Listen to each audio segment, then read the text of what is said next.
Hello, everybody. So we continue with our Startup Leaders Club today. It's another series of inspirational speeches of leaders of innovation and drivers of change. So today we discuss the business model transformation in the era of pandemic, disrupting industries, creative new business models, and finding new opportunities in crisis. And I have our honorable speakers today is Graham Immerhan, VP of Marketing and Machine Metrics, Patrick Coughlin, co-founder and CEO of TrueStar, Javier Elizalde, CMO and co-founder of Wooptix, Imran Sheikh, managing partner of 0 to 1 Partners, and my co-moderator today is Gianpaolo Parigi, venture capitalist and chairman of Single Family Office, and myself, Nadia Nestirova, independent director of the board of the National Alternative Investment Management Association and advisor to the leading GPs in venture capital, private equity, and real estate space. So, Gianpaolo, would you tell us a couple of words on today's topic, how COVID may impact the business models of startups today? Yes, good day, everyone. Gianpaolo Parigi here. I'm a venture capitalist and I see a lot of changes in the way our industry is dealing with target companies and investee companies since the virus has started. I think that there are some challenges which have been tested already and met by the market response across continents and geographies, and there are numerous opportunities. And I think that some of these opportunities might shed, we have a new light shed on these opportunities by the speakers that we have today here with us. And I would like, without further ado, to leave the words to our very good guests. And I would start from Patrick Coughlin. Patrick, please. Hi, thanks. Very happy to be here.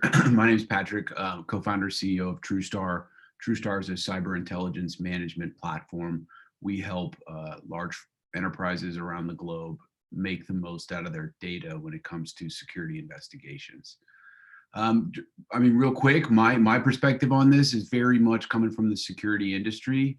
I think one of the most interesting and in some cases disturbing trends that we've seen is how adversaries, hackers, attackers, script kiddies, scammers, fraudsters are taking advantage of a couple of things. One, the massive move to remote working. Many of the enterprises we work with, 6 weeks ago were 2% remote. Now they're 70, 80, 90, 95% remote. That creates a massive shift in the pattern of life in an enterprise. Two, there's just a huge demand for public information here, and the bad guys can exploit that. People want to know, where can I get a test? Am I effective? What are the symptoms? And it's very, very simple for a bad guy to send you a message, get you to click on a link that can then ultimately infect your system or send you ransomware. So at TrueStar, we've been tracking that very, very closely and happy to talk about how COVID is affecting us in other ways as well. Thanks. Thank you. And Imran, what's your opinion? I would say it's more, I would actually +1 to Patrick, actually. It is interesting that how we are seeing, but even on the investment side, what I'm seeing is now more and more investors are now seeing the more importance of collaboration tools and remote tools. I know this one company, Dynamic Signal, just raised money. They haven't announced it, but they just raised it. And we're seeing more of these trends. So the money is still flowing, but it's the scarcity might begin, as we go to the peak of pandemic and probably even post-pandemic. Thank you, Imran. And Javier? Well, first I'm going to present myself because all my opinions are going to be because of my background. Well, I'm Javier Elizalde from Spain. I'm CMO and one of the founders of Wooptix. Wooptix is a company that comes from astrophysics, astronomy. I'm based in Madrid, but the headquarters is in the Canary Islands. If you don't know, we have one of the biggest observatories in the world. It's the second biggest in the world in the North Hemisphere. And what we do is we transform all the technology we had on telescopes into a common applications. In the end, we do imaging technology. What we do is we acquire volumetric imaging from conventional cameras. And it allows us to go to segments like ophthalmology in order to get the translucent material in the eye, semiconductor metrology to get the wafer wear page, the topography. In retail, we also work doing augmented reality, light field for cinema cameras. So we do volumetric information. And well, at the moment, this COVID situation has stopped a little bit our business, but we are also opening new business and new opportunities, I think, are rising up. I think the technology today is in a very good. I'm so sorry because of my English. I'm Spanish, so I'm not bilingual totally.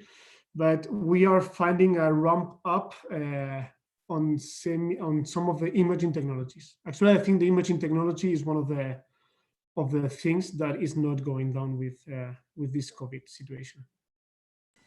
Thank you very much, Javier. And Graham, what new opportunities do you see in your field? And also start with a brief intro.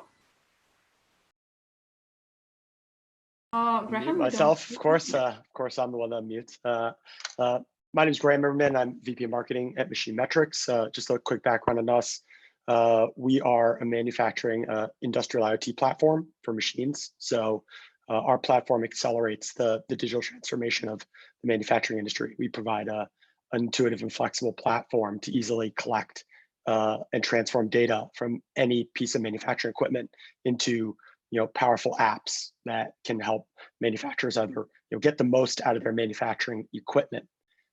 Right now, hundreds of manufacturers have connected thousands of machines across the globe to our platform.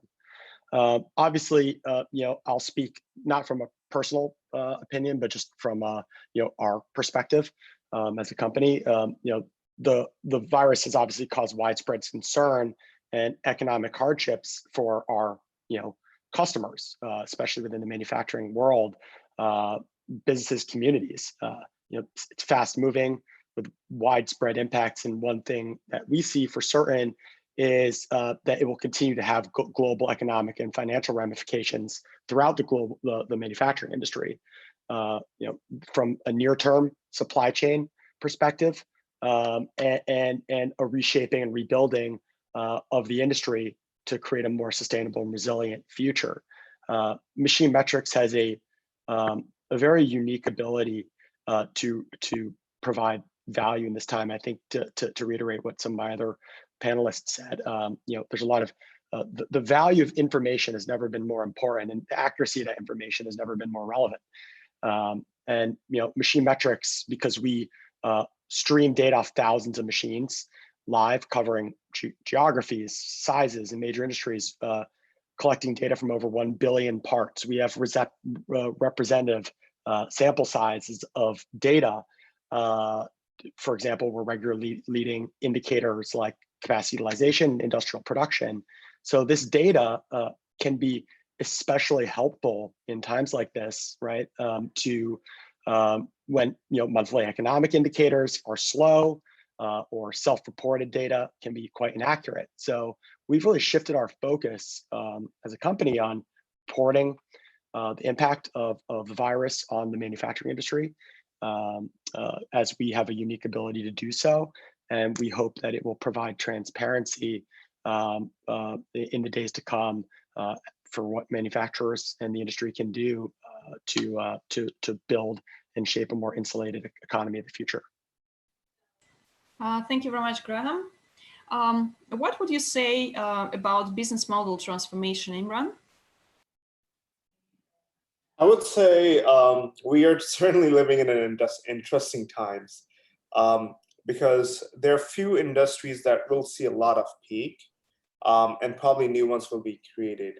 One of the examples I'm big bullish about is niche collaboration tools. So a lot of businesses which are right now over Slack, Zoom conferences, I can already start naming design tools which are doing a great job, like Figma. There's a Frame.io company that does video production, post-production stuff, online collaboration. That's amazing. I should clap for those guys. But with a big but, the question is what entrepreneurs are trying to solve. Are they trying to solve a vanity problem, or are they trying to solve the real problem? So I believe in this transformation, a lot of entrepreneurs are learning that how can they, play a bigger role, be more impactful, and learn from this pandemic, so they can build products that we need, not what we want. That's my take on it. Thank you. And Patrick?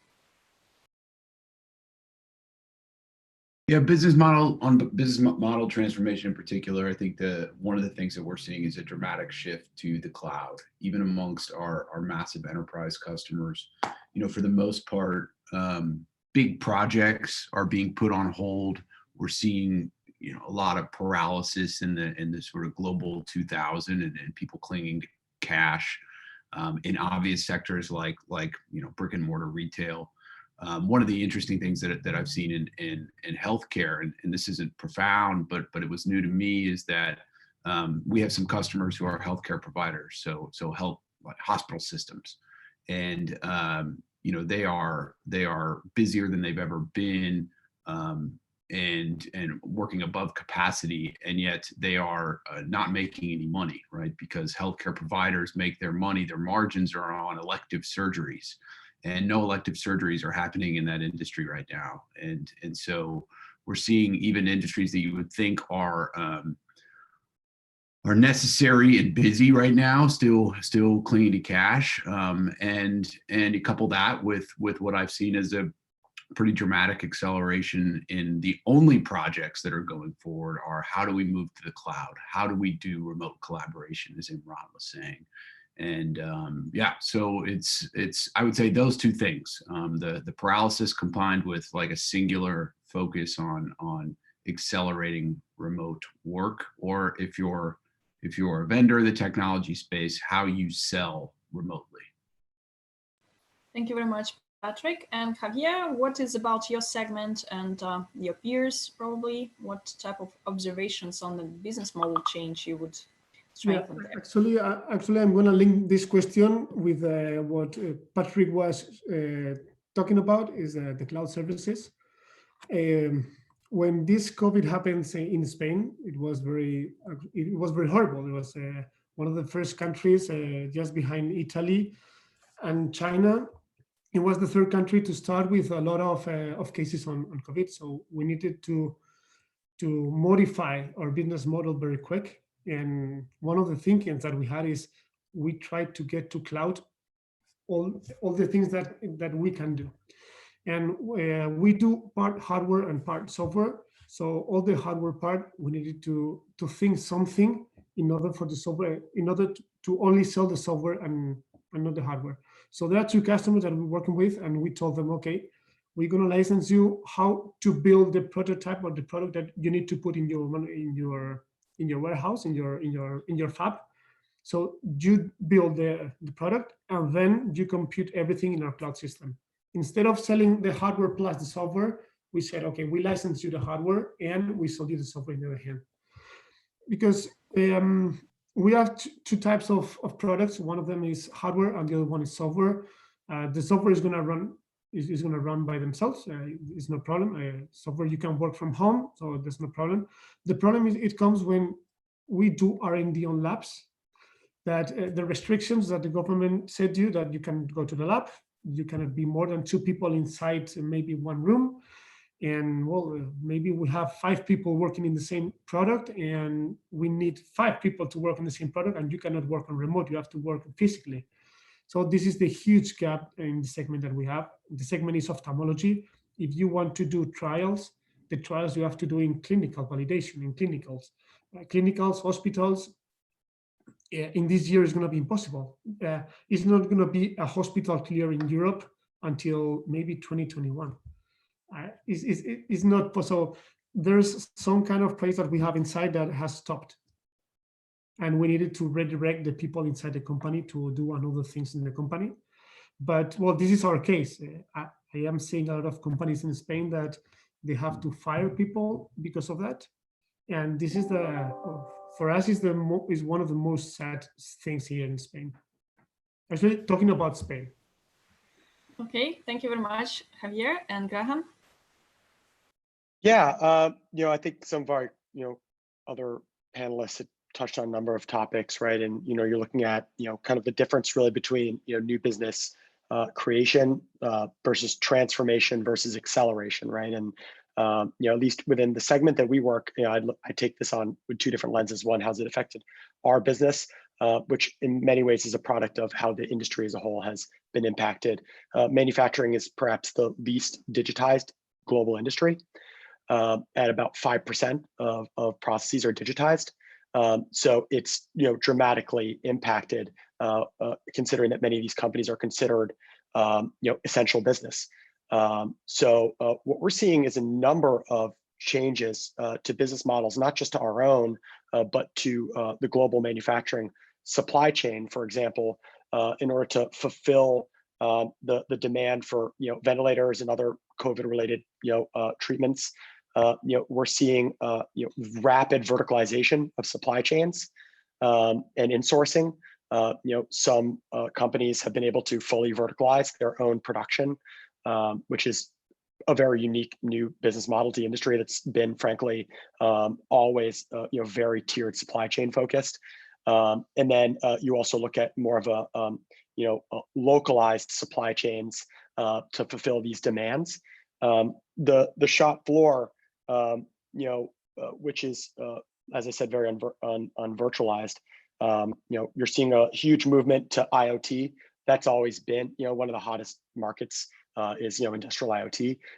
But, most companies have yet to have that aha moment for how they implement it, how they scale it out. We're seeing actually, despite the fact that remote sales are more difficult, the demand is actually increasing for the ability to leverage data and analytics to be able to visualize and analyze data from essential businesses like ours, to not only insulate themselves, like I said, from the future earlier, but to be able to really build out new business models related to the manufacturing ecosystem. So as a service models are being born today within the manufacturing environment, something in an environment that's been very much the selling of iron and lead for a long time. So that's very interesting. Thank you very much, Graham. And Imran, how do you see the role of automation in this post-COVID era? I think the world of automation should now finally pick up, right? Because, excuse me, what we want to see is, what we have seen is like people, like when it comes to manufacturing cars or when it comes to packaging, we have a human person involved touching it. And as we all know, COVID-19 actually spreads if you touch something or you come in contact with someone. That's where automation comes into place. So you're talking about robots to help in packaging, delivering maybe also. But one of the things I want to highlight is also like this role of automation is not going to take people's jobs away. It's going to make their jobs efficient because someone has to manage a robot. They have to learn how to manage it. So I believe automation as a total, we will see a lot of improvements. Companies like Tesla, which have self-driving cars, like if someone has an emergency right now, they should be able to call an ambulance, and that should be a self-driven car and rush them to the hospital. We don't need a human involved because this is one of the times we want to have less contact with human beings. And so I'm definitely sure in the next few years, the automation will be a priority by companies like Amazon, drone delivery for a lot of essentials. Even United States Postal Service could use some of that too, instead of sending their frontline workers right now to each houses. So I think it will pick up probably in the next 5 years that we will see some innovation there. Thank you very much, Imran. And Javier, what would you like to comment on that? Well, regarding what Imran said, not only about automation, but I think he said something very, for me, is the key, maybe in all the discussions, is the contact with humans. Is because at the moment with this COVID thing, in this pandemic, there are two things. One, your personal thinking about how do I maintain contact with other people. So if I go to the street or if I go to shopping, do I want to maintain contact with people, to ask questions to people? And the other thing is the restrictions that maybe or this company or the government set that you cannot be less than 1 meter away from any people. And what I see that a lot is in retail, because in retail there has been like thousands of years that you go to the offline retail before Amazon, before Alibaba, before any e-commerce. And what I saw a lot is that how do you automate everything in order to go to a store and don't crash anything with anybody? Amazon thought that, I think it was 2 years ago, 3 years ago, when they developed this, they launched it, I think in the US, this first prototype store that you don't interact with anybody, you only interact with the machines. But I've been working with some retailers in Europe, and they are going for you to go to the offline retailer, and in order to automate everything, instead of having people, you have your smartphone, and there's nothing. So in your smartphone, you have this is another brain. So you have your own brains, and you have your the company brain. We can call it the retailer app. And with that, you can do the same experience that you are having today offline, but to having with phone. The only thing that I think, and I'm very sad of it, because I think it's one of the great things of the offline retail or any other stores, is the human interaction. And I think to lose the human interaction is one of the huge gaps that we're gonna face with the automation that you mentioned before. But as you said before, and that's true, when we do technology, we are not thinking about quitting someone's job. We are thinking about how can we help these people to develop his job. But sometimes. Okay, thank you very much, Javier. And Patrick, would you like something to add on this? Yeah, on automation in particular, I think for me, I would probably agree with Imran and build on what Javier said around efficiency. Automation we see is a lot more about efficiency than it is about the human contact side. People are being asked, particularly in this time of contraction, which I think will go on for the foreseeable future, but they're being asked to do more with less. And if you take, like, what does that mean in the cybersecurity space? So if you look at a typical enterprise, let's take Starbucks. They have a security operations team that is currently overwhelmed right now with 2 to 3 times the number of events being reported to them, and yet they are scrambling to work. I'm making this up. I don't know if this is actually what's going on at Starbucks, but as an example, their security team is scrambling to figure out how to work from home themselves, right? Their IT partners are overwhelmed with tickets that are now coming from their remote working staff because their VPN isn't working or their home Wi-Fi is down. And so automation in the security space becomes incredibly important in times like this, because you have to be able to deal with these rare events, which just bring an onslaught of menial and repetitive tasks. And so with TrueStar, where we really focus is how do we harness the power of data? How do you harness the power of your previous historical investigations? How do you harness the power of intelligence or data sources that you're paying for to take preemptive decisions on these types of remedial tasks? So for us, we see, in this kind of new normal, automation is going to accelerate and really focus on how do you help human teams do more with less. Thank you so much, Patrick. And Graham? Yeah, again, I'll try to just keep this within the lens of our vertical. With manufacturing, right, there's been a movement to automation for some time.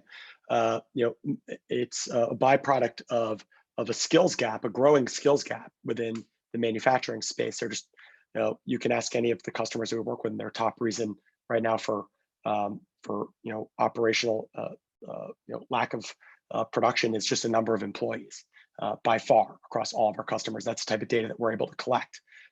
So With that, automation actually it's equally valuable to deliver an upskilling of the workforce, and those two things in tandem are kind of like a magic, a magic combination, because thrusting automation technology into a plant is much easier said than done. You'll need to have people able to manage that, and also processes that can be measured and replicated through automation systems. So obviously the road to automation is through just firstly what happens today, right? Being able to collect data, and then being able to analyze that data, virtualize those systems, right? And then deliver those automation systems that can then be managed by a newly upskilled workforce. With that, I think the way that our platform and is kind of like working with manufacturers in that regard is, for example, the automation of data collection, right, is imperative. The foundation really of all of those automations within our future automations as well. But as you move forward and you start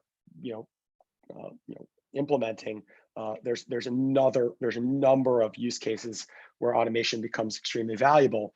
Looking at predictive maintenance for equipment, right?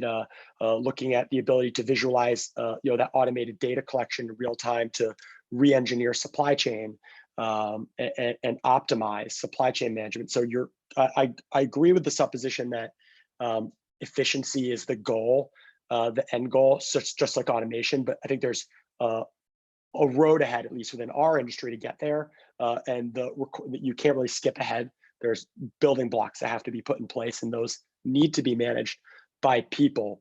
But I would also somewhat disagree with the statement that the goal of automation is entirely just to upskill workforce. I think it's almost naive to suggest that all employees will have a future job in the automated world. I think that there has to be a reality, which is that certain people will be able to be upskilled, right? And creating those programs, those is one of the top imperatives for companies that are delivering automation solutions. But I just think that we have to accept the fact that it's not that we're threatening jobs, but there's never been more of an imperative need to upskill yourself and your own employees for that sake. So thank you very much, Graham. Gianpaolo, do you have a comment? Yes, well, that's a very difficult issue. Of course, there would be redundancy in the system, in the employment market. There are several different studies published that say what are the categories that will lose, hundreds of thousands, millions of jobs over the next 10 years. Taxi drivers being one, but also teachers. And it's open for debate. I think it's a function of what will be the angle of the constituency of the stakeholder in societies to really see whether or not, because I agree with Graham, a lot of employees can be requalified, but not all of them.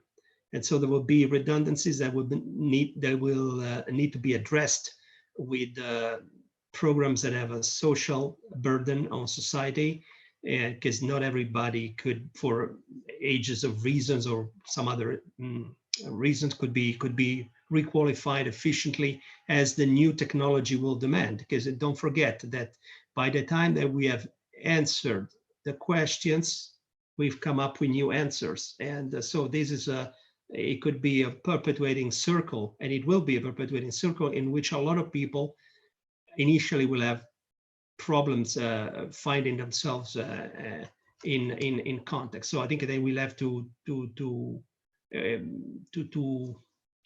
reform themselves. It's really a difficult topic to address in a short amount of time, I think. But it's open. I mean, I agree also to a degree with what Imran said, though, that the fact that technology should be there for humankind. So I mean, like Isaac Asimov said, robots should not harm humans. It's one of the 3 laws of robotics. And but of course, we have to be realistic, and there would be a lot of fine-tune to do, and to keep society a large, a viable society, and a satisfied society. But I wanted to ask our panel something else. Now, we've been capable of living without oil for a couple of months, unimaginable as it was to all of us. If they had told you like a year ago, would you go 2 months without oil, without gasoline? You would have said, no way, impossible. And we managed. And I think that one of the biggest victims of this crisis is actually the oil industry, because oil will not be what it used to be before. But another issue I have, it's on power generation, because without power generation, we couldn't have this conference. We couldn't even talk to each other. So how do you see technology, it's tweaking itself to ensure that at least current, if not more, production of technology, of power generation is deployed in the system, seen as we will need a lot of electricity to prop all our gadgets and also our baseline support systems? Who wants to start? Javier?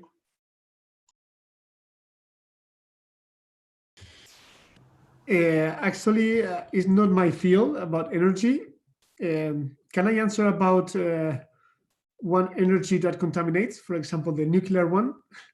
In Spain, with 2 nuclear plants, we can give electricity of almost half the nation. We also have a lot of wind electricity, but a lot, I mean a lot. I think we are in Spain. We have one of the countries with most developed windmills. I think you call it windmills.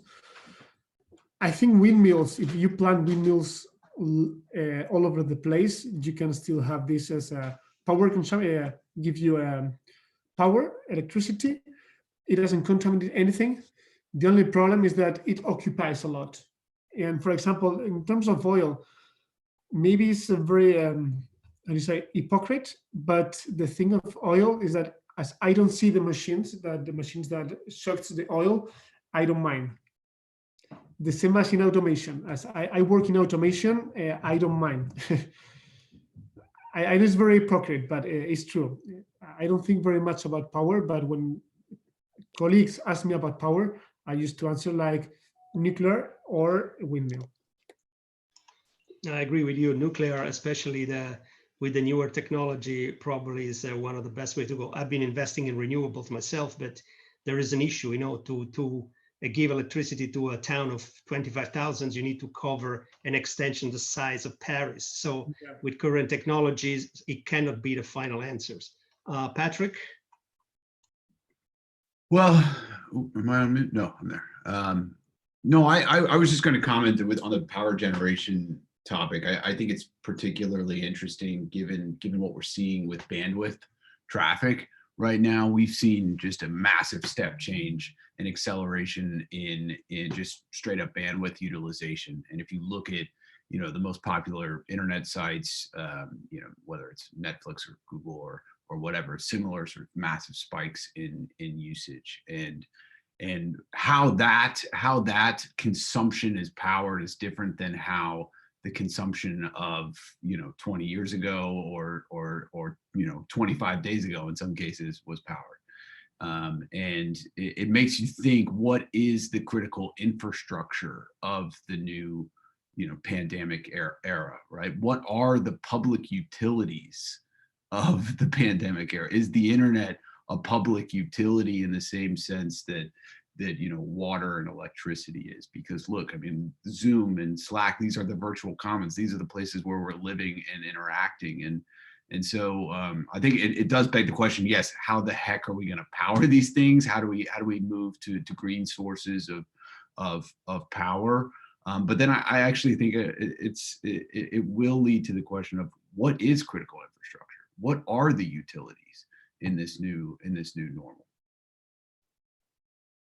Thank you. And Imran?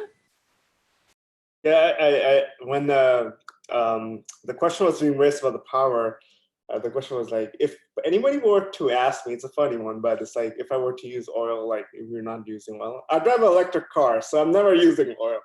But that to that point is when I think of electric is renewable energy.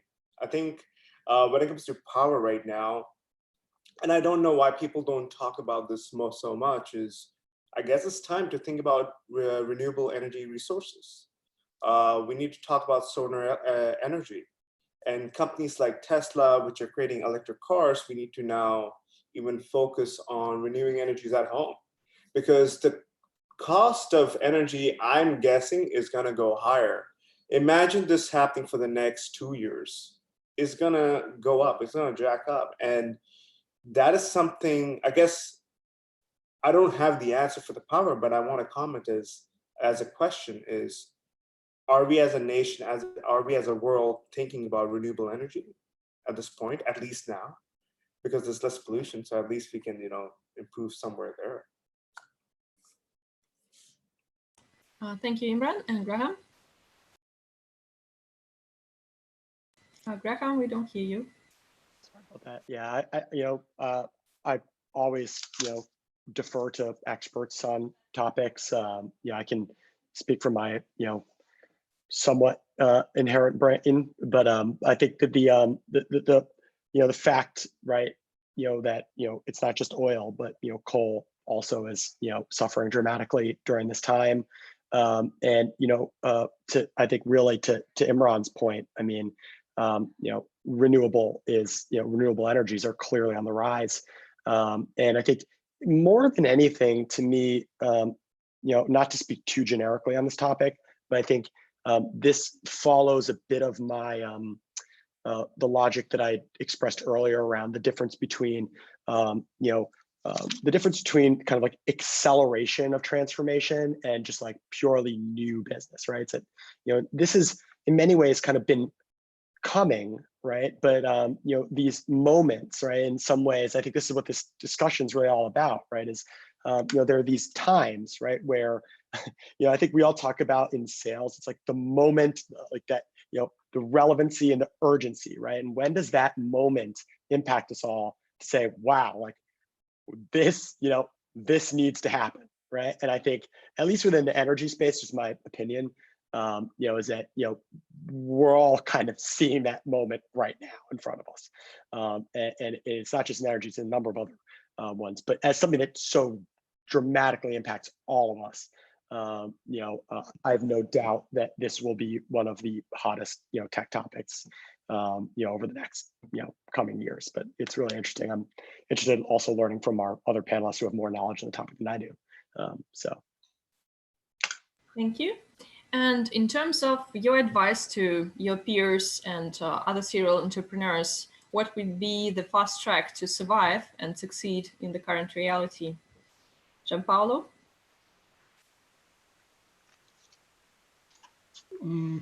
Well, thought-provoking issue. I'm a venture capitalist.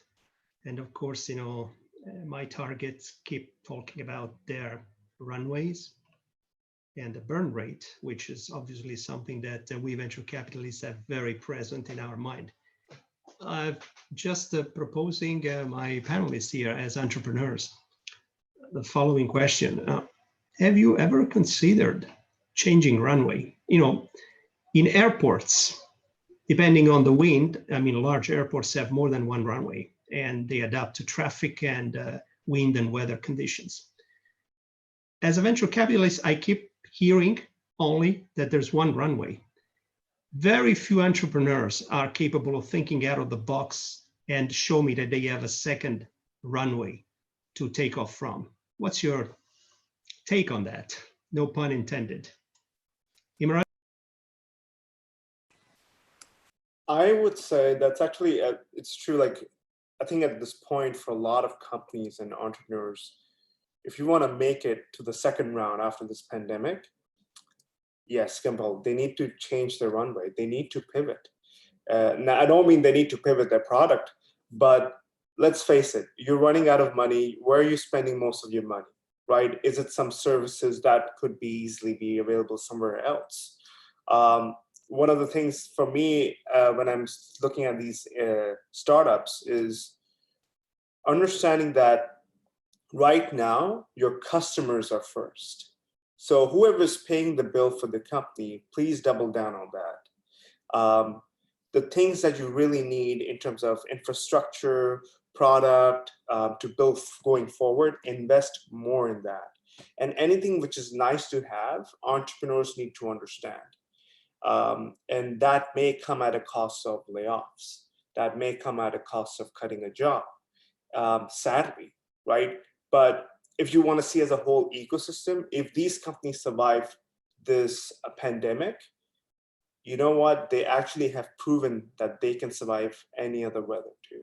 So my take on that is like, they need to be self-aware about their companies more than ever. And it's okay to change runway. It's okay to be a bit slow, as long as you study in your growth. Thank you. Graham? Yeah, I frankly kind of agree. I think, it's not really about shifting your product. It's more about shifting focus, right? So, legacy sales models, right, obviously won't work right now, right? So I think I completely agree that it is about extending runway, and I think you have to. It's the responsible and the smart thing to do. Unfortunately, for many entrepreneurs, that puts you in a difficult place. But I think for us, we had no choice but to make certain difficult decisions. Our top focus was on retaining our talent and the people and taking care of the people that we have, but two, making efficient choices and proposing scenarios along this way that could, almost like enable a number of different potential runways as this epidemic moves forward, because the impossibility of predicting how long this will happen and how you need to, I would say almost you need to have like scenario A, B, C, D, and E. Make sure those are very clear. Make sure that you have different decisions that are made at each stage, and have every one of your executives from sales to marketing. You have essentially like your most bare bones operation all the way up to kind of where you are today, and the milestones in which you'll need to employ those various scenarios along the way. It's the hardest part of business. I believe that on the other side of this lays maybe one of the greatest economic opportunities that's ever in our lifetimes, at least in my lifetime, right?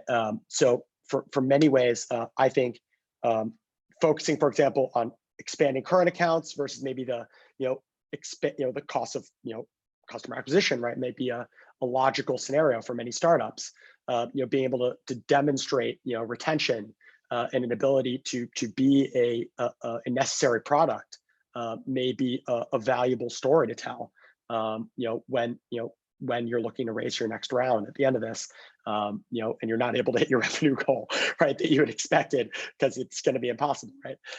So I think there will be hard decisions that have to be made by every entrepreneur. I think that those decisions will demonstrate your business savvy and your ability to survive. And my four kind of things I live by as an entrepreneur are, resilience and persistence, but then the ability to be both efficient and use your head. And if you can kind of use those four things, I believe that you can find ways to survive and pivot your business to reach that opportunity that's at the other side of this. Okay. Thank you. Patrick? Yeah. Yes, no, I agree with what everybody said, and Graham, I think you're spot on. For us, and for me in particular, a month ago, 6 weeks ago, we basically went into scenario development mode and created A, B, C, D, E, F, G. I don't know how many. You should see all the tabs in the spreadsheets. But the point of that is to really take an unemotional kind of no shit, look at what is your pipeline, what is your customer base, and weight that against a market indicator, a market variable that I normally wouldn't consider, right? What industry are these companies in? How is their stock performing? Like, these are things that I would never really weight into the pipeline seriously. And so when you do that on emotionally, you've got to kind of make your base, make your downside scenario, and to Gianpaolo's point, that does create multiple different runways. And I love that concept because it's true. And you can see where the sensitivity is in your business. So you've got to plan conservatively. And then I think the other big thing that I've leaned on is, take that unemotional, take that conservative look at cash. And then with one side of yourself, and then the other side, take an emotional and an aggressive look at how you're going to play in the market. And focus. If strategy, somebody said strategy is the art of exclusion. And I love that phrase. And I think it matters so much in this time of contraction that, we at TrueStar, for example, had 3 different, pillars that we were focusing on for our product strategy and our go-to-market. By the time we hit the end of the March, we had removed 2 of them, and there's just 1. And we singularly focus around that. We rally the team behind that. We say it in every meeting. We put it in every slide. And I think that kind of planning conservatively, playing aggressively, and focusing is what gives you optionality in these times. Thank you very much, Patrick. And Javier? Yes, I think I cannot agree with everyone. I think everyone have a simple points. What we see, well, we do R&D, so our plans is not, I don't have a 2 months plan or 6 months plan. My plans are like 3-year plan. So when things like this happens, it breaks you a lot. And as Imran was saying, like, maybe you have to change the product, the whole product, or as Graham was saying, like, maybe you can modify the product in order to offer like the same thing, but modify or adapt it to this kind of situation. But one of the things that you do in R&D is like you plan for 6 years, 10 years, or 15 years product, and you think you know the market, that what is the market going to look like in 15 years. The problem with this, actually this things that happen, that has happened, is that it changed the market totally. But you don't know what is going to be in 2 months. So you don't know if you are going to develop a product for 2 months, if in 2 months the situation is going to be the same, is going to be a little bit different, or is going to be much harder, because at the moment I can go out from home a little bit, but maybe in 2 months I'm not going to be able to go out from home. So you're not going to be able even to produce, even to manufacture something. We work on we do something for semiconductor and for intraocular lenses, manufacturing of intraocular lenses. You don't know today or if in 1 month these factories are going to be closed. So because as Graham was saying, I think 2 topics before, like in automation, there has been like, I think you said 5% of the business in the factory is not of the process in the factory are not automated. So you cannot predict anything. So today, what is the runaway? I don't know. We think, for example, we as we work on imaging, we think that anything that can work on home is perfect. Software applications, gadgets, IoTs, I think everything is perfect. On the consumer side, we were betting a lot on light field displays.